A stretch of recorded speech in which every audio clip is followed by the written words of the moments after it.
Boa tarde a todos e bem-vindos a mais uma carta semanal do Instituto Mises Brasil. Turma, essa semana eu vou falar sobre a questão da Amazônia, que tomou muito espaço na mídia nas últimas 2 semanas, e eu escrevi na minha coluna da Folha semana passada sobre o tema. O que me chamou mais atenção foi o Macron defender que a comunidade internacional estude e defina uma atribuição internacional, atribua um status internacional à floresta amazônica, sob o argumento de que é um patrimônio mundial, é considerado o pulmão do mundo e, portanto, a Amazônia deveria ter status internacional.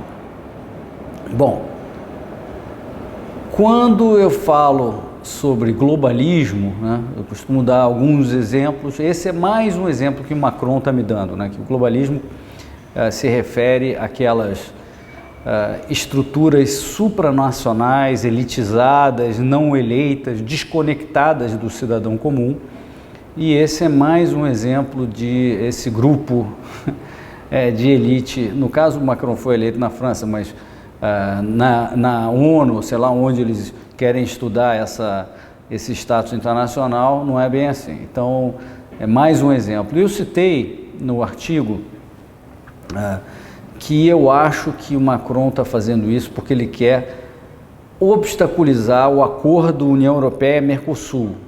Por quê?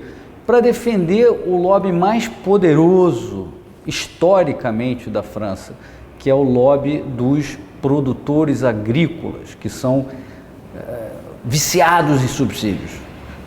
Você tem um exemplo do De Gaulle, que isso já acontece há muito tempo. De Gaulle, num determinado momento, cercou Mônaco, não tem a ver com os agricultores, mas é uma história interessante. Ele cercou Mônaco porque Mônaco cobrava poucos impostos dos cidadãos franceses e empresas francesas que estivessem operando em Mônaco. E ele cercou, fez um bloqueio militar e aduaneiro de Mônaco até que o Principado capitulasse. E o príncipe Rainier foi obrigado a capitular e ceder em várias demandas do De Gaulle.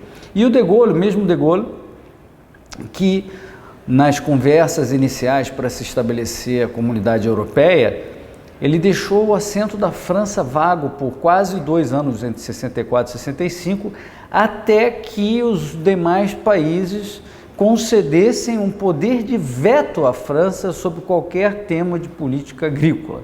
Você veja que esse lobby dos agricultores é forte e há muito tempo.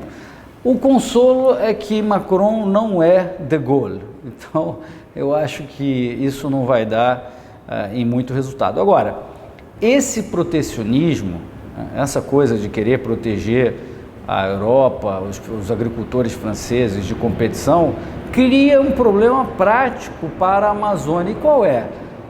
Existem 20 milhões de brasileiros vivendo ali no entorno da Amazônia, que em geral são pequenos agricultores, que dependem da sua pequena produção ali naquele entorno, têm dificuldade de achar energia, combustível, escoamento, mesmo matérias-primas para a sua produção, e seria muito mais fácil escoar isso para a Europa do que para aqui, para a região sul do Brasil, mais ao sul do Brasil, onde tem um mercado consumidor, mas na Europa também. Então, quando a Europa não compra esses produtos que podem ser fabricados, produzidos na região amazônica, ela está perpetuando, ajudando a perpetuar uma agricultura de subsistência de um pessoal que vive ali isolado do resto do mundo, inclusive pelo protecionismo europeu. A Europa jamais produziria açúcar de beterraba ou cana, qualquer coisa, não fosse esse protecionismo. E eu suspeito que muitos outros grãos não seriam produzidos na Europa não fosse o protecionismo basicamente francês, mas também da comunidade europeia como um todo. Então, esse é o jogo que está sendo jogado na Amazônia. Essas queimadas acontecem desde sempre.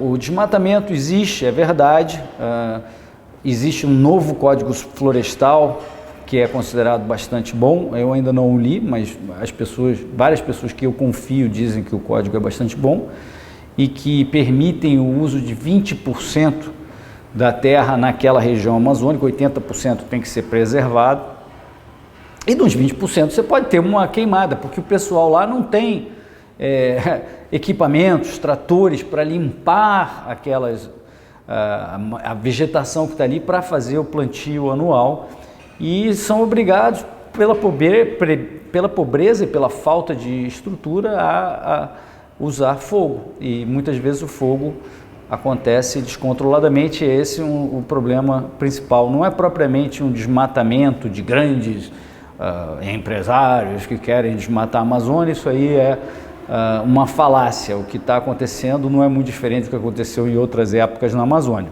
mas veremos a discussão.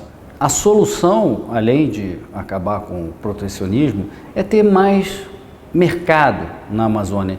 E um artigo muito bom do Leandro Narlock para o Wall Street Journal, alguma coisa do tipo How Can Amazonia Be Saved?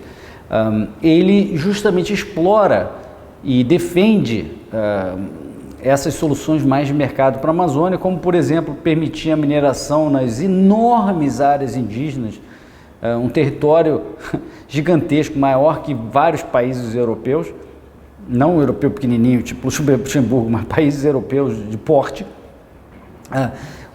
instalar-se hidrelétricas de baixo impacto, não aquelas que fazem aqueles lagos gigantes, alagam tudo, mas com turbinas horizontais, que você pode aproveitar no rio, e fazer um manejo sustentável da madeira, claro, controlado, etc. Então, essas soluções são muito interessantes e falta isso à Amazônia, sem falar, obviamente, numa eventual privatização de parques nacionais, essa coisa desse tipo, que o Brasil muito precisa, que certamente melhoraria a preservação, a conscientização sobre a Amazônia, e a gente não tem estrutura, né?